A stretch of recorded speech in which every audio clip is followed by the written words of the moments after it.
Ladies and gentlemen, good morning. Welcome to Race Retro, and the first of two sessions today with our guest star for the weekend. So we're coming back at 2:30 for more chat, and I'm pleased to say that later on we'll be joined by Jonathan Williams, son of Sir Frank, who basically is the curator for the Williams Heritage Centre. So he will be talking to us with Damon about the cars. But for now, it's the main man himself. Please welcome Damon Hill. Thank you, Damien. Thank you.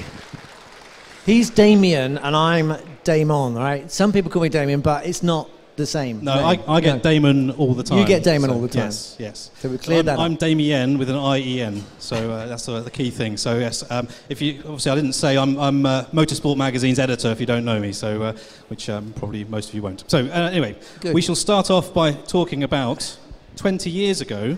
Yes. You became world champion. Does it seem like 20 years? No, it seems like about a couple of years. It is terrifying how quickly time flies.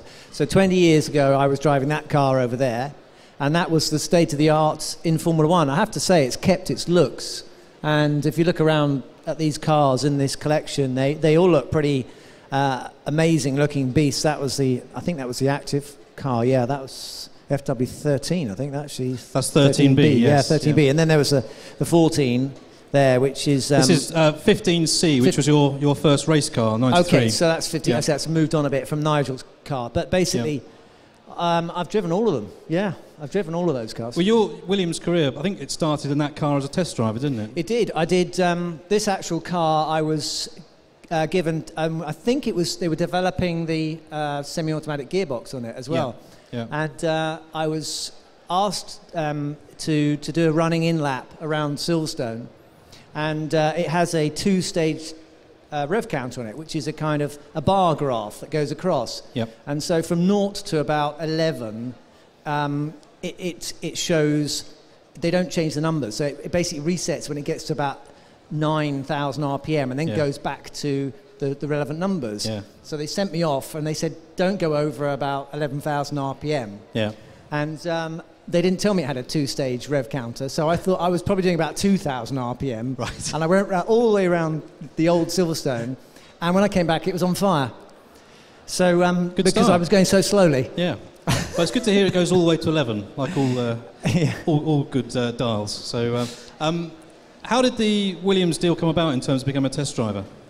It basically happened because I was a bunch of us in Formula 3000 at the time, and Mark Blundell had the sideline of getting the Williams test drive. So that was a bit of a plum job. You could tell that was going to be something worth having, and so Mark got a better paid job at McLaren and left a vacancy and gave me the nod that actually there was a drive going. So I went along and put my name forward, and at the same time had been doing better in Formula 3000, and so they gave me an opportunity to drive their cars. So it was a very lucky break. And of course, your time coincided with the arrival of Adrian Newey, who is the key architect of these cars, essentially, in terms of the aerodynamics of the cars and where he took Williams to. Adrian was very definitely the coming man. You could see the March was it had something unique. It looked different. It had that fantastic race at Paul Ricard, and this was clearly going to be the way forward.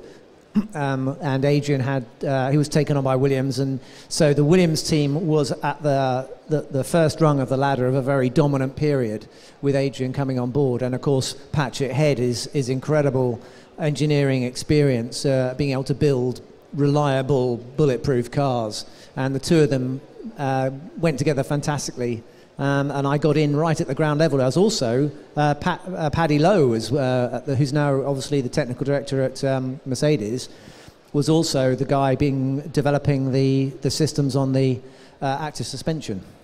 And of course, while you were testing for Williams, at the time, the top team in Formula One, you were making your Grand Prix debut for Brabham, which really wasn't the Brabham that we all remember from previous years, and you were at the back of the grid every week, trying to qualify, pre-qualify, I guess, in those days as well.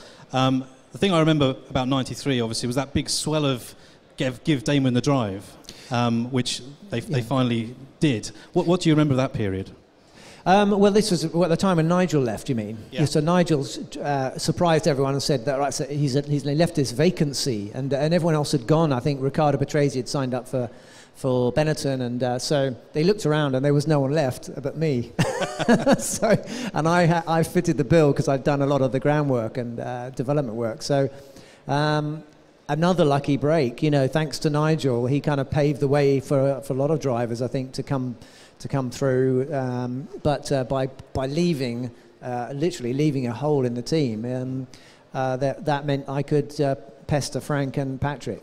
But you go from the Brabham, which you really couldn't do anything with, to the most sophisticated, best F1 car on the grid, the 15C here behind us. Yeah, Incredible. well, the Brabham thing was obviously you had to show you could do it in F1. F1 is very it's very kind of insular, it's sort of inward looking, and so if you're not actually out there on the track, then they can't know you exist. So even if you're doing well in Formula 3000 or GP2, you're really not on the radar. But if once you get in to a qualifying format and you're in a car, then you're on the radar. So it was important. The Brabham was very important and it proved to them that I could do it. And then I'm in the best car in Formula One with a 3 times world champion as a teammate. Yes, Alain Prost, of course, was your teammate in '93. I mean, what was the relationship with Alain like? It was fantastic. I mean, there was no animosity. I didn't have a relationship. I didn't have a competitive relationship. There was no history of anything. Besides which, I was always a big fan of Alain's style. I thought he was a very stylish competitor. There are issues that he'd had or drivers had with him in the past, but like Nigel and Ayrton had their issues famously. But I think Alain is very stylish. I've always thought he's gone about it in a quiet way, and his driving style is so economical. It's the way I didn't model myself on him, but I found myself driving like that. Yeah. I thought I was, I liked the idea of being economical, and so I just was enormously privileged to have been in the team with him. I mean, I think, if I remember right, it was pretty obvious early on. I know Ayrton beat him at Donington in the wet, that famous victory, but it was pretty obvious Alain was going to be world champion that year. But you had an incredible run of a hat-trick of wins, Hungary, Belgium and Monza. I mean, that must have been a terrific time for you to finally get the first win and then see it followed up with 2 straight after. Yes, I was very much supposed to be number 2 in the team, and there was a French element in Renault, and so there was a bit of Anglo-French rivalry, as we like a bit of that, and Frank liked that too, and so when the opportunity came, I was there to take over from Alain when he had incidents or whatever it was that stopped him. Yeah. But having said that, I mean, Alain was late 30s, I think, when I was early 30s, so I wasn't that much younger than him. But he'd been racing a long time, and I think that the driver tends to drop off. The performance drops off a little bit at the end. So I measured myself against Alain Prost, but I would say that he wasn't under the most stress he'd ever been under in his career. But it was fantastic to race alongside him. So as you come to the end of that first year, it transpires the team have signed Ayrton Senna for '94. Alain retires as world champion, and you go from having Alain Prost as your teammate to Ayrton Senna, which is it's quite tough, isn't it? Well, I mean, when you think I actually was sort of Nigel's understudy as well, and I raced in the same team with 3 of the best drivers of the era, and so Ayrton came with a whole different set of kind of, I was going to say baggage, but it's not baggage, but he had a different aura about him than Alain. Alain was very quiet, got on with his job, but Ayrton was the big name and enormously a powerful figure in sport globally, and so a little bit intimidated to be alongside him and watch the way he went about things. And I think he was a little bit wary of me as well, because he was a new boy in the team. Yeah. And his time, obviously, with you, it was tragically cut short. You had only a few races as teammates before Imola and everything that transpired there. I was reading something last night that we were interviewing you about 8 years ago, and you mentioned in the article that there was a lot of, obviously, data analysis in the wake of what happened at Imola, and you were of the opinion that it was a driver error with Senna and Is that correct? Is that how you see it now? Or? No, because I don't like the term driver error. I think Ayrton proved to everyone that he would push as hard as he could, and he would go to the very limits of his ability, and he did that consistently throughout his career. That's the way he drove, and that's the way he was an attacking driver. I think there were a number of contributing factors in any situation where something goes wrong. It's never one thing. It's a combination of things, and there was a number of mitigating circumstances which had conspired to make that perfect storm, really, which was Imola, and particularly with Ayrton's accident. And so, you put sometimes this only takes one straw, doesn't it, for the camel to break its back. And my angle was I went through the data and I was looking for my own concern, and I was very entitled to know what happened. So I did go through the data with the team, and they invited me up to Williams to look through everything to see if I had anything I could mention or talk about. And then the more, in every way I looked at it, I couldn't see that there was anything that indicated that it was a failure of the car. I mean, everything to me looked consistent with, a monumental tank slapper that just was too much for Ayrton even. So, and the fact is that he was killed in a very unlucky way. I mean, that he was a part of the suspension. Came back into the cockpit, and that could happen at any speed, anywhere. Yeah. It could happen going out the pit lane. It was so a lot of bad luck involved in and factors. So my point is that Ayrton was a racing driver, and he raced 100% every time he got in the car, and he was certainly on 100% at Imola that time. Yeah. So Formula One in devastation at this time. The team obviously on the floor as well. One of the things that most memorable from your career is how the team kind of was picked up essentially by you. That you won the Spanish Grand Prix a couple of races later, and this incredible season unfolded between you and Michael Schumacher, and suddenly you were a World Championship contender. I think a lot of people have pulled parallels between what happened to you that season and what happened to your dad in '68 when we lost Jim Clark. Yeah. I mean, it must have occurred to you.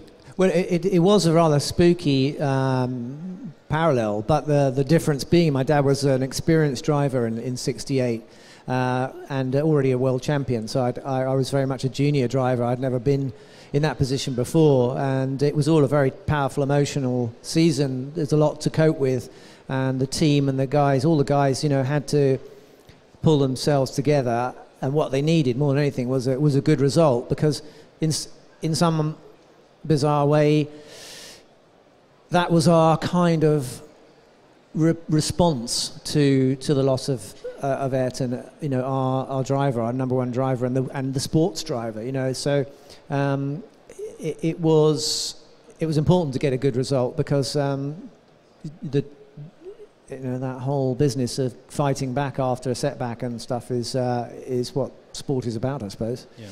Two key performances of that year: Suzuka and the final race, obviously, in Adelaide. Suzuka, perhaps your greatest victory in terms of performance? Yeah, definitely. Suzuka was another level of difficulty and stress and importance. I had to win Suzuka to retain any hope of the World Championship going to the last round, and so Michael Schumacher was well prepared. The Benetton team were all ready to celebrate in Japan, and then we managed to deny them at least a couple of weeks. And it went on down to Adelaide, but the Suzuka race was particularly difficult because of the conditions, and it was run through a typhoon, and I think it's my Sky fellow commentator Johnny Herbert calls the restart. Is that right? That's right. Absolutely. And of course, Adelaide, you had Schumacher rattled. You were catching him, and he made his mistake. You had no idea what happened. Came around the corner, and I think we all know what happened next. What went through your mind in those seconds and those minutes after that incident? Well, I was a bit annoyed that I got a damaged car, frankly. I mean, I could see he was out of the race, and so I thought, well, that's great. Except immediately I could see the suspension was damaged. Yeah. And I did actually ask the team, how long would it have taken to have repaired the front wishbone? Yeah. And they said no, it was just not going to be possible, even though there were only very few finishes in the race. So I might have got the extra point But I probably would have been about 10 laps down. I think there's a cut-off point somewhere. Yes. But it must have catapulted you into 95 full of confidence the way that season ended. But 95 was a very difficult season for you. Schumacher was in Benetton with the Renault engine, and there was mistakes. It didn't go your way. What was your feeling at the end of 95? Well, I was pretty crushed after 95. It was pretty devastating. I really thought I had a chance to take the fight to Michael, and I didn't think I did as well as I could have done. There's a whole story to 95, but it taught me a lot, and it actually prepared me for 96. So the whole process of coming into F1 very late. I was 33 when I started my first season, so I was running out of time and running out of years pretty rapidly, and so I had a lot of learning to do in a very short space of time. And I think being in my second season in with a title fight chance taught me a lot and prepared me. And I think that 90, actually, if you think about it, in 3 years I became world champion. So. At 2:30, Jonathan Williams is joining us, as I said at the beginning. So we'll talk through the cars a little bit more detail when Jonathan's here.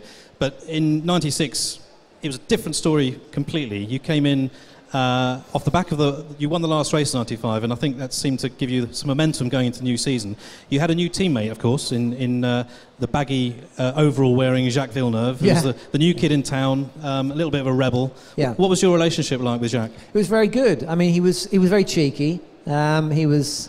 He's a young guy, and he was coming to. And he just won Indianapolis 500 and the Indy Championship, and so he was full of himself. And I liked him. I thought, I thought I related to him a little bit, because I could relate, having had a father who's a racing driver, a Formula One racing driver. So I kind of knew a little bit where he was coming from. But he only wanted to win, fair and square. He was a real fighter, and I was.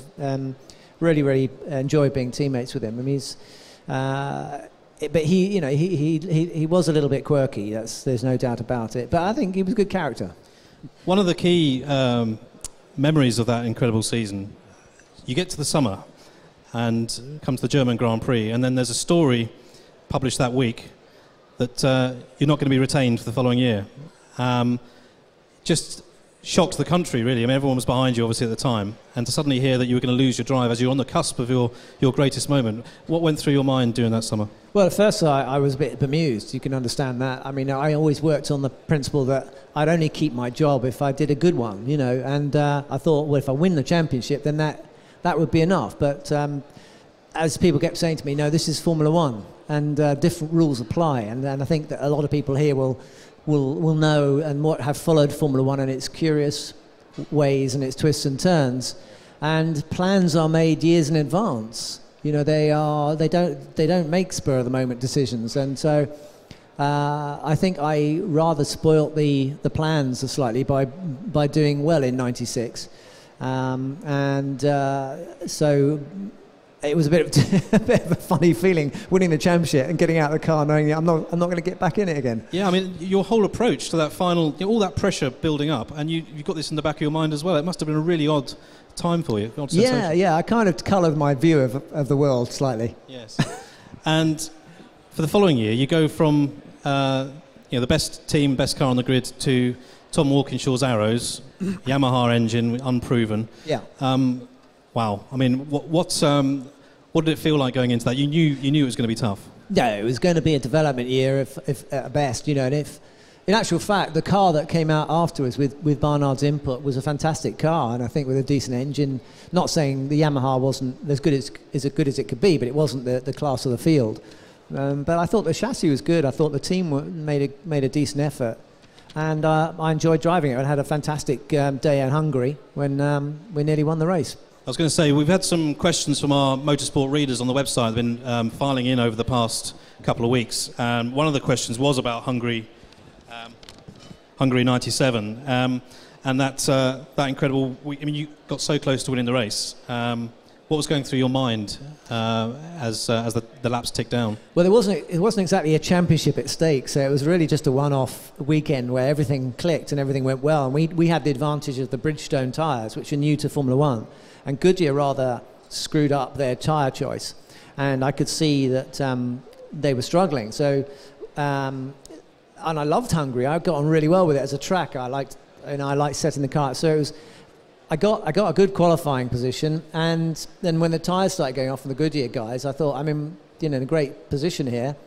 I overtook Michael Schumacher and was leading the race for about 20 laps, and I thought, well, I'll tell you what, the car's not going to last much longer, and if it doesn't get to the end, then I've had a fantastic bit of fun. It's been good this weekend, and it kept on going. It just kept on going. I just couldn't believe it was going as long as it did, and then it broke.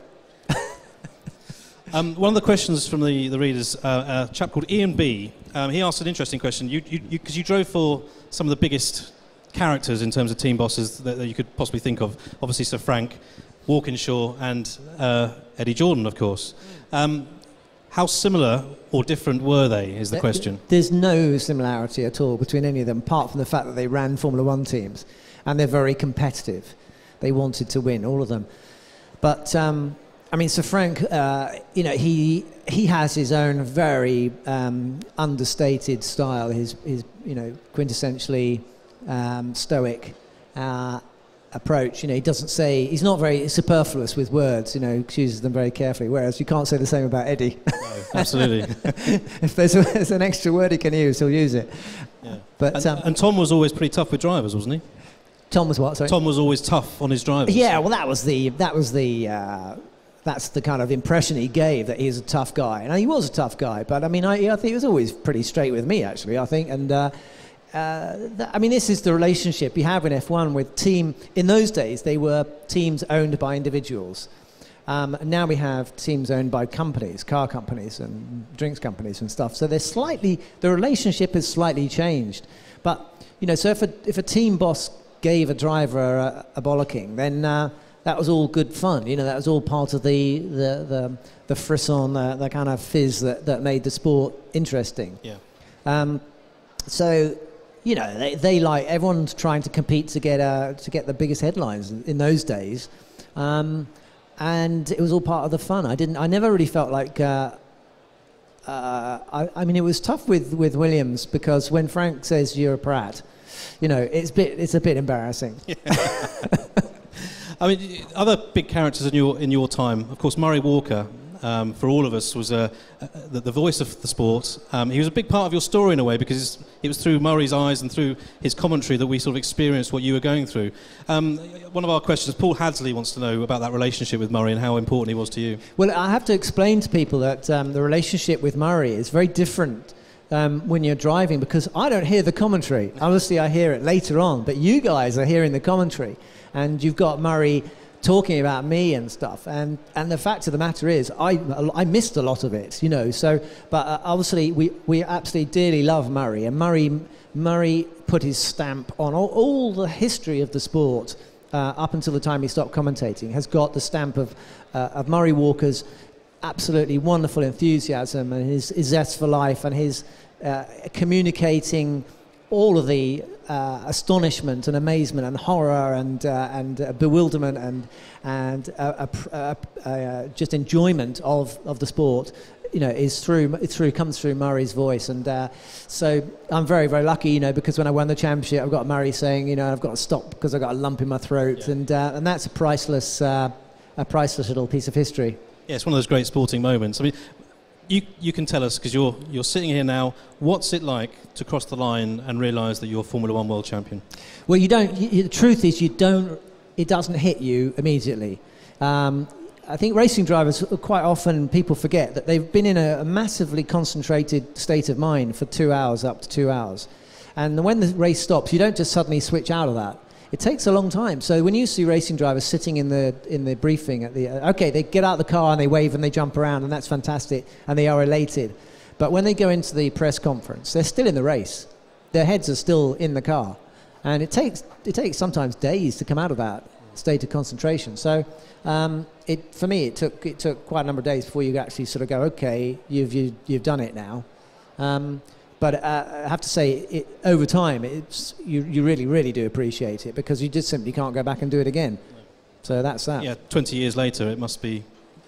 It's not the defining thing. You've got lots of other facets to your character than just being a world champion. But it's a huge thing, isn't it? It's a huge thing, and that's a measure of of our society and the sport and the importance of sport. You know, people.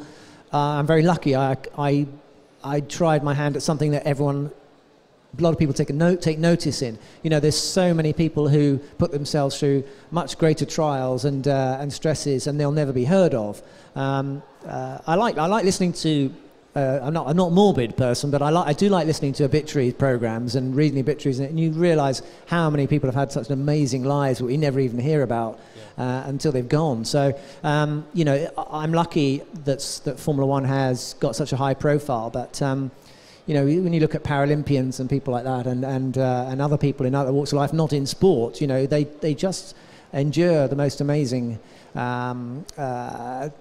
Tough experiences and survive them and come out ahead, and so you know, it can be seen a little bit as frivolous what we do in actual way. You know, it can. I sometimes wonder whether we put too much emphasis on it.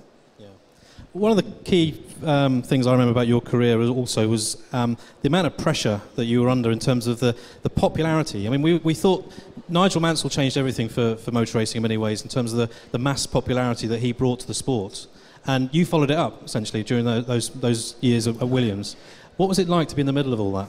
Well, I benefited enormously from his legacy. You know, Nigel was so popular. He represented sort of British bulldog spirit, I think, and so he got a massive following from people who wanted Britain to succeed in sport. They weren't necessarily all motorsport fans, but he definitely thrived on that, you know, and so I was very much sort of sucked into that vortex that he left. But I think that motorsport has always had a massive following in this country. So you can go back to my dad's era and Jim Clark, and you know, in the 60s was also a heyday, and you know, in the 50s, and you got Moss, and he was a pop star, really, wasn't he? And so hundreds of thousands of people would get in their Austin Sevens or on their bicycles and go up to Silverstone and watch in the 50s. And so I think the popularity was always there, but the world's changed with television. And when my dad was racing, we couldn't see it. And I think Nigel hit the sweet spot with the introduction of better coverage of Formula One on TV when we had free to air, and so the audiences were huge. And now it's more fragmented, you know. And if you want, you know, nowadays you can get closer access, but you have to pay for it. So I recommend anyone listening to dig deep and get their Sky F1 subscription, and you'll get much closer to the sport. You seem to enjoy the coverage, you know, working in Formula One now from the other side, alongside Johnny, of course, as well. He's a good old mate as well. So what's the perception of Formula One from you now? Because you had a break from the sport. You finished with Jordan. From the outside, it looked like you had had enough. I had enough. I had quite enough of it, and I wanted really to get away from it. But then my son said, I want to be a racing driver. So I sort of was forced back into it a little bit. And I have to thank him, really, in many ways, because I went back to all the circuits that I thought I'd never visit again, like Knock Hill and Cadwell Park. And it was great. It was brilliant. You know, we went back to the beginning. And I do smile, because all the dads now, all these racing drivers and their sons are now karting, so they're having to go through the whole thing again as well. But yeah, it brought me back into the sport, and it's been a huge part of my life. So it's not something you can just escape that easily. The gravity is too strong.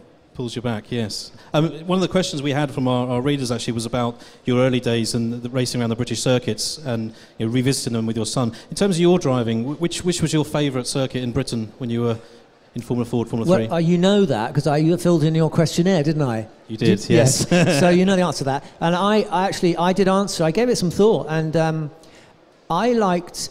I think circuits and cars, they need to be matched to each other, and the Formula 3 cars we used to race were fantastically well balanced, good cars, but they were quite underpowered. So you needed a circuit that wasn't that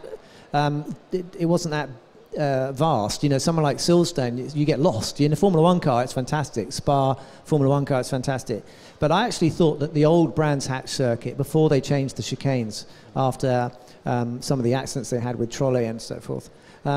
The old Brands Hatch circuit, long circuit, was one of the best circuits you'd ever going to go on. It was so fun to drive. And in a Formula 3 car, we had some great races and some really good laps.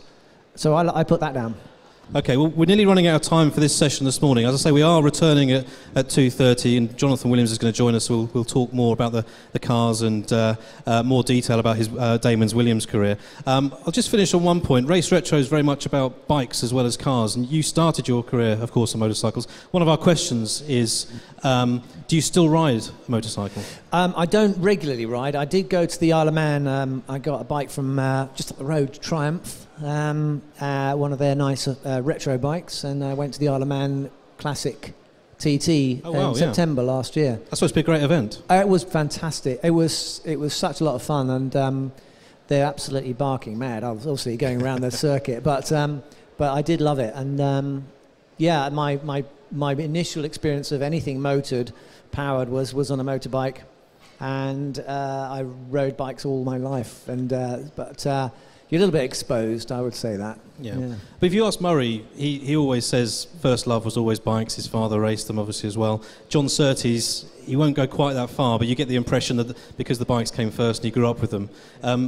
Would it be that your feeling on that? Is the first love bikes? It's a totally different culture. It's a totally different way of looking at life. You know, motorcycles are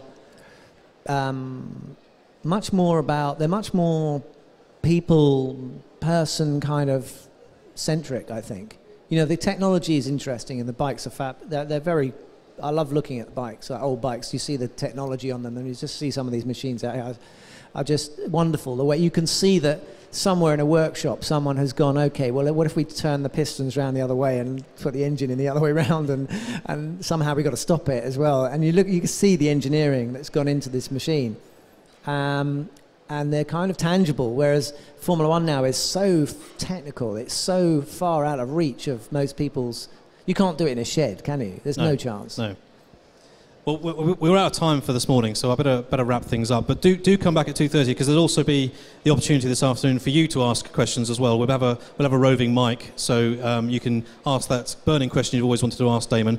But for now, just like to thank the 1996 Formula One World Champion, Damon Hill. Thank you, Damien. Thank you.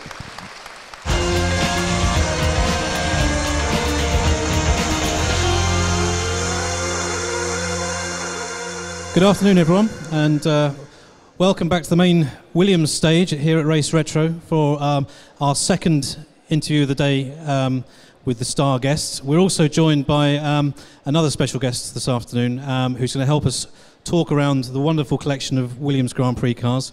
I'm Damien Smith, the editor of Motorsport magazine, and it's always good to be back at Race Retro. So I'll introduce our guests now. First of all, the 1996 Formula One World Champion, Damon Hill. Thank you very much. And to join us as well, Jonathan Williams, son of Sir Frank. Right, welcome, chaps. This morning, Jonathan, we purposely avoided talking about the cars too much because we knew you were going to be here this afternoon. So we'd like to go in a bit more detail about each of these wonderful cars here today. First of all, though, I guess the two of you have something in common in that you both grew up around the sport. It's not simply something you came to as an adult. How old were you when you started going to races with your dad? I sort of have memories. I can sort of trace memories by the shapes and visuals of the car. And I can remember at the time we had the Dutch Grand Prix in Zandvoort. It's a beautiful seaside location, I think July or August time, so that was always the family sort of outing to a Grand Prix. And I can remember being absolutely terrified as my mother held me up to the catch fencing around the back of the paddock looking out for the Williams, and I have that sort of flashing image of what was an FW06 going past me. So late 1970s, 1978, 1979 was when I can sort of first remember being at races, so Alan Jones, the Fly Saudia, green and white cars, and a great privilege to be all the way through to today still enjoying these cars, factory side and track side. Damon, obviously you're considerably older than Jonathan, so you go back a bit Maybe. further. You must have amazing memories of the 60s, I guess. And well, it's very similar to Jonathan. You know, I was too young to actually know exactly when I was conscious of being at a racetrack. So if you go on Wikipedia or whatever it's Google, you go on Google and you just say, put my name, and you go on images, you'll see pictures of me in racing cars when I was an infant, you know, when I was a baby. In fact, one of the first pictures is of my christening, and it's got Sterling Mosses there, and Tony Brooks, and Bruce McLaren. I mean, it was so. I was taken to race tracks, garages, test tracks, put in cars. I can't honestly remember when I first knew that this was a car, to be honest. We also should add that we're going to give you a chance to ask some questions to both Jonathan and Damon a little bit later. But first of all, let's start with the 1990 13B over in this corner here. So this car, Jonathan, wasn't a car that Damon raced, but it was certainly one that he tested. He started his Williams career with. Correct. So FW13 started life as a race car late in 1989, won the season finale that year in Australia, and then in B specification, as we see now, was the race car for 1990. Won a pair of races, one each for Riccardo Patrese and Thierry Boutsen. But we were developing key technologies that would be very successful in some or all of the other cars that we have around here, such as the first Williams to have the semi-automatic gearbox would race in 1991, and we would bring back active suspension for 1992. So we kept FW13s as test vehicles to carry those technologies, and I believe that they were therefore your first mileage as a Williams driver, probably in January, February 1991. Yeah, I do remember it was very cold. I was been at school, so yeah, it would have been cold there too, but I wasn't but actually there. I managed to warm things up, as I was explaining earlier, Damien, because I went round and managed to go round too slowly because I'd misunderstood the tachometer and I thought I was going faster than I was. And I actually went round Silverstone so slowly that the engine overheated and set fire to the car. So that was my first experience of Williams and of this. But it was great to work with the technology and the team, with these amazing technicians that went on, and some of them like Paddy Lowe, that is now right at the top there, and Adrian Newey and obviously Patrick. It was great to work with these amazing guys. So at the time you were still racing an F3000. So what was it like switching from what is a very powerful but still fairly basic single-seater to trying these systems where it was cutting-edge technology at the time? Well, much more interesting than a Formula 3000 car. It's fairly limited and fairly, I suppose it was fairly basic technology in a 3000 car. It was just made to work, but the power to weight was similar. Much more exciting though, an F1 car. And of course, these days we've got such limited testing that young drivers these days really don't have the opportunities that you had then. Give us a rough idea how much sort of mileage you were doing and how many days you'd be doing a. We used to, there was one test we did at Estoril, I think, where they gave out campaign medals for the amount of days we'd been at the front. So you'd spend a lot of the winter pounding around Estoril or Jerez or Barcelona, and it got you fit, I can tell you. We were pretty exhausted at the amount of miles we used to do. And of course, that was the basis of how you've eventually got the race drivers, because they knew you so well from all these miles. So it paid off. It was worth it. It definitely was. And you knew that when you're in F1, you've got to give 100%. So in testing, although it's testing, and I was a test driver, I knew that I was going to be judged on how I performed on every lap. And I loved it, actually. I liked the graft. It was good. Well, let's move on to the 15C, which is over our left shoulder here. So 93 Grand Prix car. Jonathan, just tell us a little bit about the history of this particular car. Well, this is a FW15C chassis number 02, and it's actually Damon's race car for the first 14 races of a 16-race season. So I think with the exception of the last two Grand Prix in Japan and Australia, so all of Damon's race history from 1993 is with this car, from the first race start as a Williams driver in South Africa, the first Williams and first career podium in Brazil, first career pole position in Manicourt, and then opening the hat-trick of wins, debut wins. So it's the 1993 Hungarian, Belgian and Italian Grand Prix winning car. So very high history, but all specific to Damon race history car. Fantastic car for you. This is a very personal car for you in that case. Well, the thing is, these are your homes. When you're in a race, your cockpit is your environment, and everything that happens to do with the event is seen from that perspective. And because you're at such a heightened state of concentration and stuff. So it is amazing how powerful those memories are. And I could probably jump in that now, and I could probably remember which buttons did what. But the astonishing thing is that if you look at photographs of this car, when it's on the track, you think there's something wrong with it because it's so close to the ground. The suspension was unbelievable. And we have an adjuster on the front. You can adjust the ride height by 0.5 millimetre, and it would make a difference. And of course, you look at the side of the cockpits; they're so low down on your shoulder. I mean, in terms of safety, it's a different world from one we know today, isn't it? Well, sadly, of course, after Imola, the cars have changed because of the tragedy with Ayrton and with Rowlands. But so it's true. You look back and look at this one. The cockpit sides are very, very low. Our shoulders were sticking out, and the heads were pretty vulnerable. And probably the most vulnerable I've been was in the Brabham. I think actually was sort of looked like I was going to fall out of it any moment. We had quite a few questions to the magazine this week asking you specifically about driving active cars compared to passive cars. So you were going through the whole test process of learning about these cars. You raced what was at the time the most sophisticated Grand Prix car by a long way, this one here, with active suspension, traction control, all the gizmos, as they called them then. The 94 was the year they banned them, of course, so you had you went from active to passive. Just tell us a little bit about what it was like driving the active cars, first of all, in terms of the mentality you had to put yourself into. So the active car or the passive? The active car to start with. Yeah. The active car to start with. Well, I mean, it's not strictly speaking. If Jonathan will correct me, but it's not strictly a fully active car. It's a computerized platform, isn't it? So it's got suspension on it, but the platform is controlled by the computer, and what it does is it doesn't give you like a wonderfully smooth ride. It's still pretty brutal. I mean, it's a hell of a lot of grip, and you feel the bumps. But what it does do is you can alter the pitch of the car, so you can play with all kinds of attitudes that the car to optimize the performance of the car. And we tried everything, including banking the car into a corner, just like a motorcycle. So you could get some very strange effects, but it was such a class of its field at the time that everything was in comparison to what else was around you, and it was way ahead of everyone else. But it wasn't easy to drive. It sometimes had. I think Alan found it slightly bizarre at times.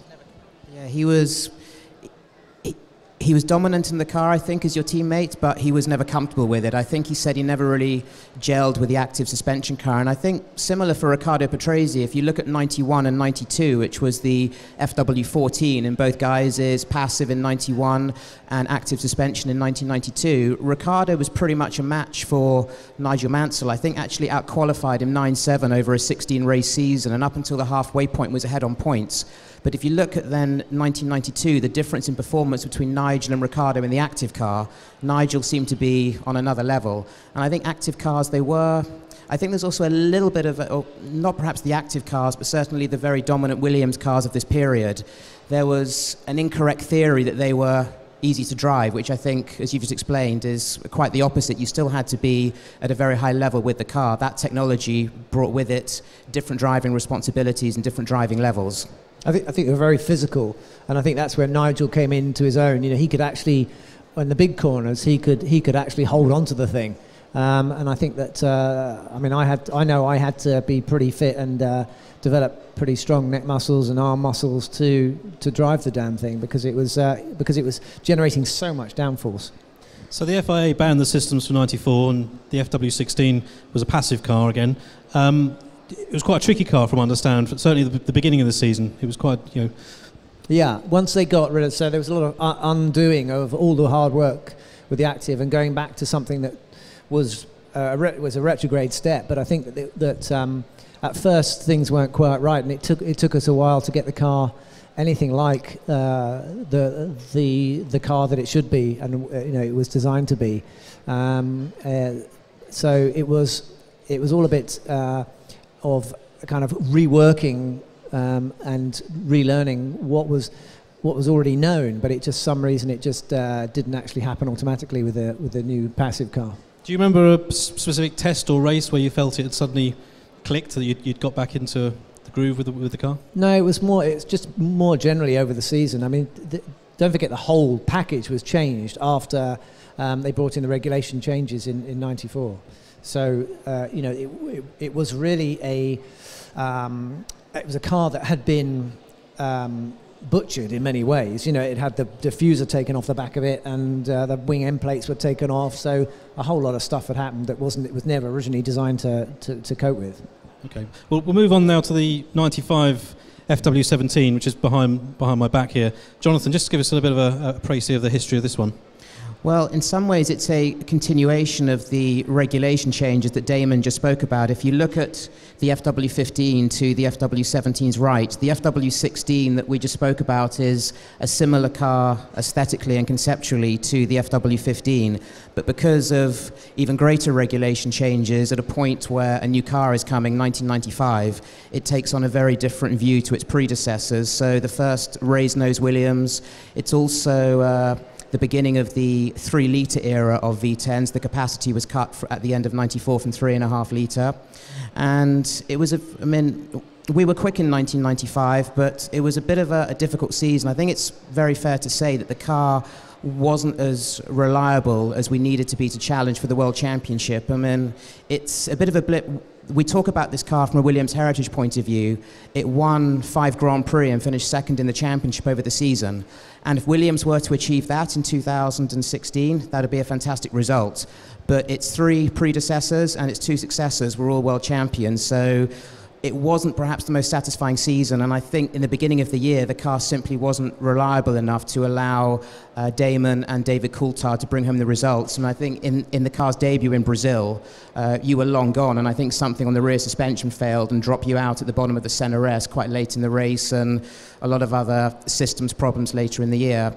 But still, 5 Grand Prix victories, it's still a car not to be sniffed at, and this particular example is one of Damon's race chassis from 1995, and with this car you won in Hungary that year, so another Damon race winning car. Good circuit for you, Hungary, wasn't it? Yeah, I won my first in that one.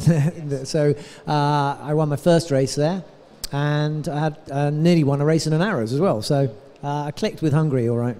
There's not many people who can say they almost won a race on an Arrow, so there you go. So it's funny, isn't it, how perception changes, because I remember first seeing pictures of this car and thinking, God, that's ugly. But now, 21 years later, actually it's aged really well. And it's, really? Do you not think? Did it? I don't think it doesn't look really. I don't think it ever looked ugly, Jonathan. What do you think of that? I think we should be very upset with that, don't you? Do you not? Well, technically it's for sale, so if we could avoid saying it's ugly, that'd be great. So.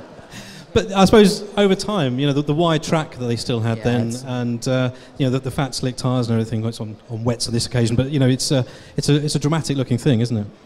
I think the dimensions on these cars with the wide track, I mean, I much prefer the wide rear tyres as well, but I do like the wide track. I know they're looking at it for 2017, aren't they? They're maybe making it a bit wider and also bringing the wings down. I think the aesthetics of Formula 1 cars are important. I think they need to look right, and modern F1 cars are inordinately long and thin. They look like they're going to fall over. They look very strange. I mean, and that's all because regulations were brought in on the grounds of improving overtaking and the safety. But I'm not sure they made them raceable. I'm not sure they made them better for drivers to get in and actually race. Do you own any of your racing cars at all? No, I don't. No, I didn't. Jonathan just said this one's for sale. So. Well, I heard that. Yeah. Here we go. I expect. Well, it's not. If I was going to get one, it would be that one there. But I expect I can't afford it. Well, moving on to this. I'm just trying to have a good time here. Come on. Jonathan, as we're talking about the 96 championship winning car, this is the 20 years ago this year. This car won the World Championship. Tell us about it.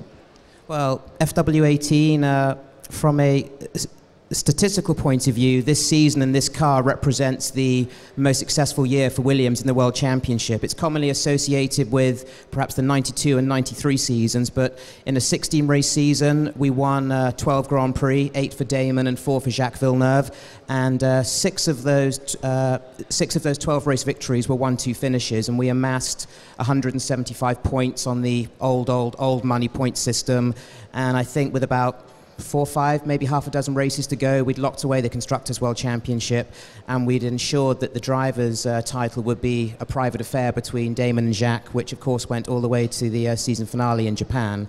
And the car that we have here at Race Retro today is chassis 4, so the 4th of the 6 cars that were rotated amongst the race team that season, and it's the most successful FW18 there is. Of those 12 victories, 4 came in this particular car here, chassis number 4, and this is Damon's race-winning car from the San Marino, Canadian, French, and German Grand Prix of that year. Hence, it's in its German Grand Prix livery, non-tobacco, as it finished. Yeah, that would be quite expensive, wouldn't it? With a Grand Prix heritage like that. Yeah, it's a fantastic. I mean, you know, it's pretty much his anyway. It's his name's on it. And well, we can drive it anytime. I like Jonathan to look after these cars for me because I know they're going to do a fantastic job of keeping them in tip-top condition. So there's a lot of maintenance involved in just keeping them, you know, museum condition. But these are runners, aren't they, Jonathan? I mean, you last drove this at Goodwood in 2014, and you'll be back in it at some stage, I'm sure. And some of the modern drivers, contemporary drivers, like Felipe's driven them, hasn't he? Has he had a go on this one? I've had quite a few in them. In the last half-dozen years, this has actually been a very active car, not only at the Goodwood Festival, but also at private Williams events where we run heritage cars. We have a sponsor partner day where we go to Silverstone and we bring various cars together. I think Felipe Massa has driven this. I think Pastor Maldonado's driven this. And I think one of the Nikos, either Hulkenberg or Rosberg, has driven this car as well. I think it was actually Rosberg because, strangely, Hulkenberg couldn't actually fit in, which is a bit sort of... No, he's big. Yeah. He's called the Hulk for a good reason. Yes, he couldn't actually...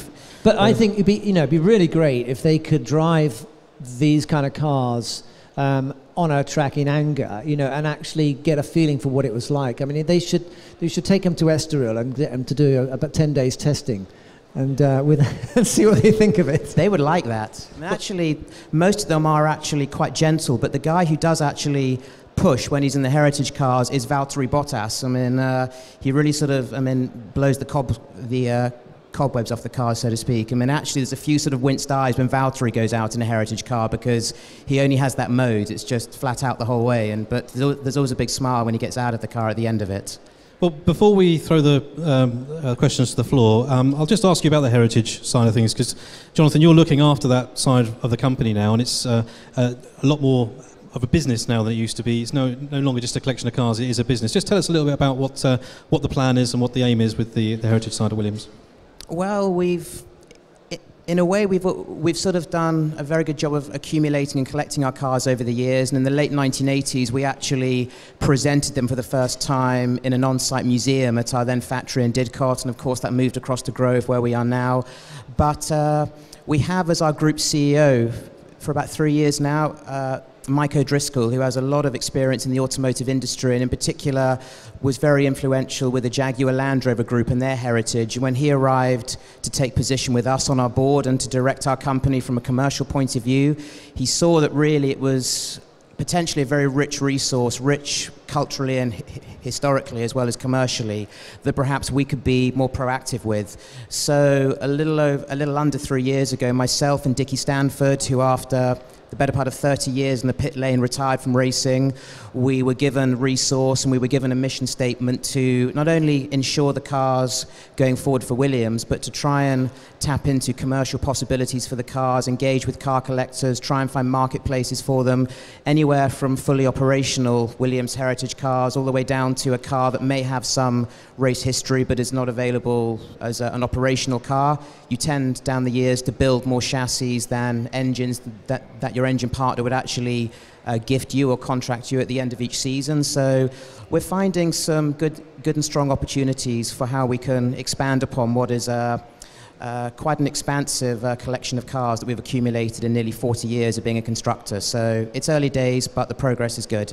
Well, Jonathan, thank you very much for allowing 4 of them to come here today to be displayed. It's great to see them all together. So now this is your opportunity to ask the burning question to Damon, or indeed to Jonathan. As you can tell, he's an encyclopedic knowledge of Williams. So any questions from the floor?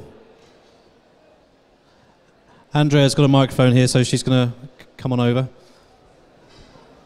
Hi, Damien. What's your thoughts on this closed cockpit that they're talking about? Because obviously you touched on Ayrton and the accident that he had at Imola. Do you think that could have been preventable had there been a closed cockpit? Yeah, they've looked at different systems, and I've heard this kind of halo thing they're talking about is one that they like. I do think that it's something which seems to affect the drivers more than anyone else. I know that the sport's got a responsibility to protect the drivers, but if the drivers are willing to take the risk without having closed cockpits, and they're comfortable with that, then why not let them?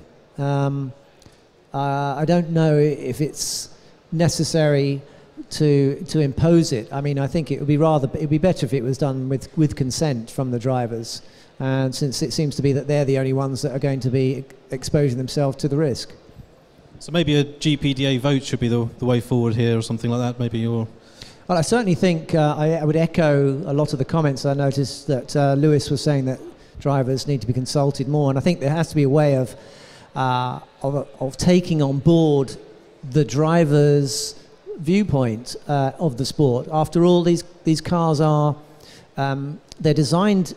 There's two ways to look at it. Either you look at it that the drivers are employed by the teams and they just give them the car and they drive it, or you look at it that this is a sport that celebrates the excitement of driving fantastic cars, in which case the drivers could or should have some view on whether or not these cars are great things to drive or not. And if they don't like them, then I think that comes across when it comes to the marketing and selling of the sport, because certainly Nigel, I mean, a lot, Ayrton, you think of Ayrton in the McLaren V12 Honda, it was a beast, wasn't it? And see him manhandling that, and seeing Nigel in the Williams, they were impressed with the cars. They got out and their eyes were on, their eyes were on stalk. So yeah, that's what you need. That's the thing that sells. And if the drivers are not pumped up by their cars, then I think all you guys get a wind of that, and you think, well, I'm not really sure this is everything it can be. So I think I went off track a little bit when it comes to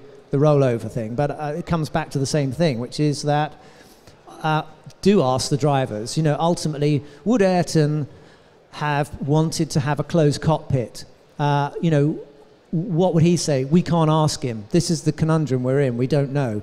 But I think that before we get to that stage, drivers accept the risk. That's always been the way it is, that they whether they race around the Isle of Man on motorbikes or whether they race in Formula One, the competitor has got a valid point of view, whether they want to accept the risks or not.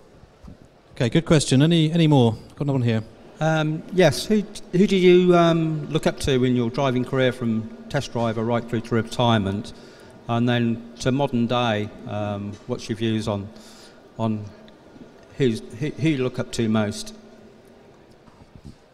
Are you talking? Do we all answer this one? I mean, I think they're all. I mean, there have been some drivers who have been very entertaining, and they're perhaps not the ones that you would be picked out as being the top of the class. I think the great thing about the sport is it brings out different personalities, and there isn't a single world champion that's got the same personality as another world champion. They're all incredibly different. There must be some common denominator there, which is that they're intensely competitive, but it seems to me the way they show their competitiveness is a fascinating part of the sport. And Ayrton showed his differently to Alan Prost, and Piquet showed his differently to Mansell, and these are the things that I think interest us. So to pick one out, obviously I've got to say my dad, because I felt very much that he and Motorsport did a fantastic tribute to my dad. Was it last year? And when you read through what he did in his career, and I think it's Quentin who actually Quentin Spurring wrote a list of the places he went to, the cars he drove, the tracks he drove on. The guy just about covered everything in his career, and he did it because he loved it. And he won 2 world championships. So I think, all in all, he's definitely still my hero. I think it's a fair answer. Well said. We'll have some more questions. Where's the mic gone? Okay, thanks for giving us your time, Damon. It's very kind of you. And I'd like to draw your memories back to a couple of events that always spring to mind when I see your face anywhere. One of them was, we've already mentioned, in the Arrows, and the moment that you passed Schumacher down the pit straight. What would your thoughts be on that? And I would like to have heard what you felt at that moment.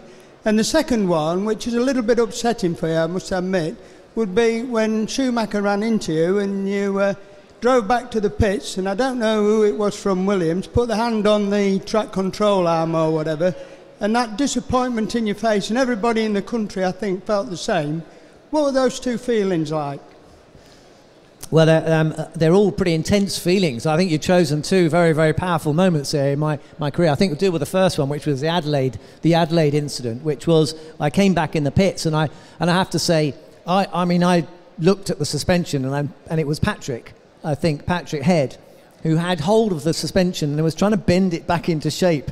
And I remember thinking to myself, if you think I'm driving around here with a bloody bit of suspension you've bent back into shape, you've got to be kidding. So I was mixed emotions, because on one hand I was a bit anxious he was going to send me out again, and on the second hand I was actually very disappointed to have lost the World Championship and we wouldn't get out. But I mean, there was some question as to whether or not they'd change. Do you remember the story at all, Jonathan, about whether or not it was possible to change the suspension? Well, you sort of pick... I've heard some quite elaborate versions. I mean, one of the mechanics who was at Adelaide 94, who I'm not sure if he was on your car, but he actually said, but of course it's a degree in hindsight scenario, he said if you actually look at the fact that we went on to win that race with Nigel, and Adelaide always being a great race of attrition, he did a post-race mental calculation of how quickly they could have changed a wishbone and where you would have been running in the race, and that if... and he reckons you probably could have got to 6th place on merit, which would have given you equal on points with Michael, and then we could have parked Nigel from the lead and given you 5th, and given it just you kind of... couldn't have parked Nigel from the lead, right? Let's just get that one thing completely so clear. It just kind of blows your brain a little bit when somebody puts... There's a lot of ifs there. Which is F1 spelt backwards. And you just get so many different scenarios, but I think it depends who you speak to. I mean, they say...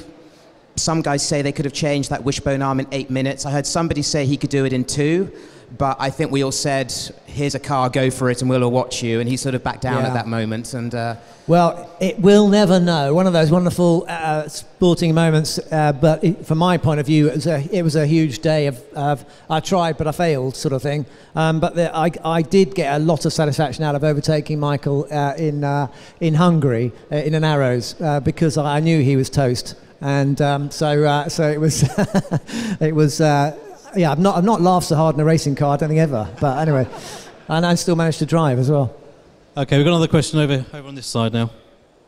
Do you think that the FIA have become a bit too nannified in terms of health and safety? Damon mentioned aesthetics of the car. Well, in terms of the power and the looks.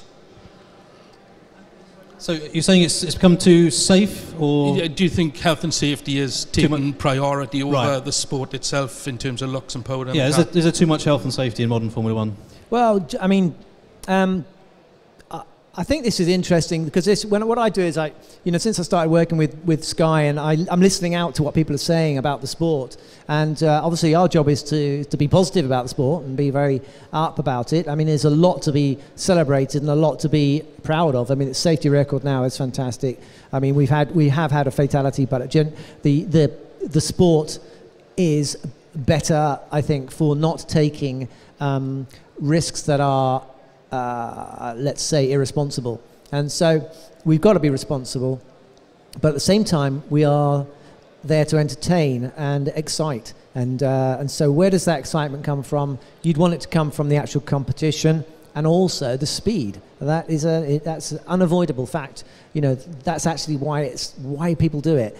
The speed, the excitement. So the circuits are important, the cars are important, and whether the drivers are getting a big thrill out of racing these cars is important. So, too much regulation in anything, I think, eventually kills the life of the thing if you're not careful.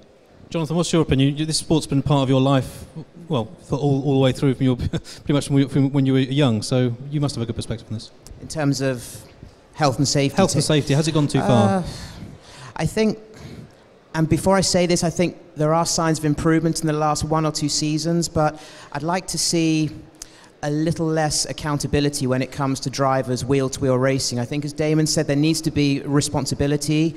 There's no excuse for deliberately forcing another guy off the track, being brutally aggressive to gain advantage, but they are racing, and there is going to be a little bit of bumping and nudging when that happens. And coming from a team that for 3 seasons had Pastor Maldonado on board, and he's not quite the villain that he's actually made out to be. The guy's just a very hair-trigger response, aggressive racing driver, and I just think that you need to let these guys race, and I think that perhaps not quite far as NASCAR in terms of rubbing his racing, because there's greater accountability with an open wheel racing car. And I think it is getting a little bit better. But in the better part of the last 5 seasons, it has been a little bit frustrating that not just Williams drivers, but seeing other drivers pulling off something on circuit that was very enjoyable to watch, added to the entertainment. It made the race more exciting. It progressed the race. It advanced the team from our point of view's position, and there's immediately accountability for it. Whereas if you look down the decades of motor racing, it's not so long ago that things that were accountable by penalty were just simply let go. And certainly from the days when we had such a phenomenal racer as Juan Pablo Montoya in the car, I think Juan Pablo would have been driven crazy if he was in Formula One in the last 5 seasons, because the guy was just so good at actually enforcing something on track. But sometimes it was just right on the edge of what was acceptable. But I think that's where racing drivers should be. Yes, I'm sure Montoya would definitely agree with you on that one. I think we've got time for another question, 2 more questions. So, fabulous to see you. Just wonder if you can confirm the rumours that you're possibly going to be knighted this year in your 20th anniversary for your services to motor racing. If you didn't hear that, is Damon going to be knighted this year? I haven't got any letters. So, certainly, what do you think? I don't know. It's not up to you. It's not up to you. It's up to them up there. And no, but I want to avoid that question. I mean, I think Sir Patrick. We got Sir Frank and Sir Patrick now. So I embarrassed Patrick last year massively by asking whether I should bow down in front of him or kneel or something. You know it's coming back then, don't you? So he is. I think that it's. I did my bit, and I've got everything I could possibly want out of the sport, and I don't want any more. I'm enjoying my time with Sky, and as long as I don't say anything stupid, you never know. Okay, I think we've got time for one more question. A question for Damon. Could you explain how difficult it was during your last season with Jordan, and how was Eddie Jordan to work with, warts and all, please? We can't do the warts and all here. They're children present. I'm sorry, but I've worked with. We were saying earlier, I've had 3, maybe 4, if you include Dennis Nursey, 4 team bosses that I've worked for in Formula One. They're all very different, very entertaining. But I've known Eddie since I started, because we all started with Formula 3 and and Formula Ford and stuff. And I actually lived in Ireland for 5 years when I was racing, so I could actually see where Eddie was born out of my bedroom window, just down there in Bray. As long as you can't see Eddie out of your bedroom window. I couldn't see Eddie, and I was driving for an Irish team when I was living in Dublin, and we won the first ever race for Jordan. And I've got a very, very soft spot for Eddie and his family. And but he's completely barking mad. Obviously, he's got so much enthusiasm and so much energy. I don't know where he gets it all from, but it's slightly chaotic sometimes with Eddie. Does he know anything about cars in terms of doing Top Gear? Not a clue. Not a clue. He knows a lot about money. Yeah, well, he'll be entertaining if nothing else. So I think we're out of time now. I'm afraid we are, yes. But thank you very much for some very good questions there. Hands together for Damon Hill and Jonathan Williams.